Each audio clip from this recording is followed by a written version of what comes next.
Avoir le nez bouché et être fatigué, ça n'est pas normal. Se moucher toute la journée, ce n'est pas normal. Éternuer en salle 20 fois par jour, ça n'est pas normal. Tout cela, toute cette fatigue installée insidieusement, tous ces symptômes ORL permanents doivent orienter vers un bilan allergologique, quel que soit le moment où ils surviennent. Le diagnostic de l'allergie est très simple et contrairement à des idées reçues, est réalisable même chez le tout petit. On dépose sur le bras en fait, plein de gouttes avec plein d'extraits d'allergènes différents, donc les acariens, les animaux, les moisissures, plein de pollen. Après on chatouille ces petites gouttes sans piquer pour faire juste pénétrer le produit sous la peau. Et s'il y a une allergie, ça fera un petit bouton qui apparaîtra 20 minutes plus tard. Donc ce bilan est facilement réalisable et est extrêmement fiable et tout à fait indolore.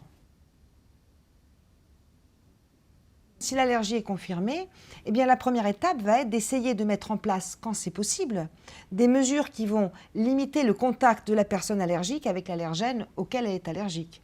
Donc pour les animaux, plus on est exposé aux animaux, plus on aura de manifestations. Il vaut mieux que le chat ne dorme pas dans la chambre, il vaut mieux qu'il vive dehors, il vaut mieux qu'il n'y ait pas de chat.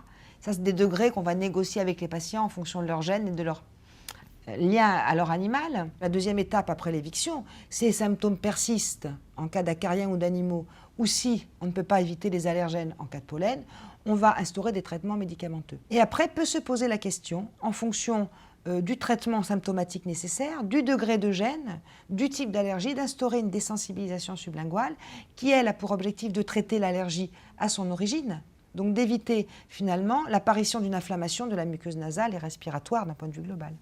Beaucoup de personnes sont restées sur des idées un peu anciennes, il y a une dizaine, une quinzaine d'années. C'est un peu l'objet d'ailleurs de la rédaction de mon ouvrage, de mon livre. C'est que finalement, on a des idées reçues qui ont évolué. La recherche a beaucoup avancé, nos connaissances ont beaucoup avancé, les traitements ont beaucoup progressé. Il n'y a pas de fatalité aujourd'hui à être allergique, qu'on ait des rhinites ou de l'asthme. Il y a beaucoup de prises en charge possibles, de traitements pour avoir un quotidien de qualité. Et c'est ça que tous les allergiques doivent entendre aujourd'hui.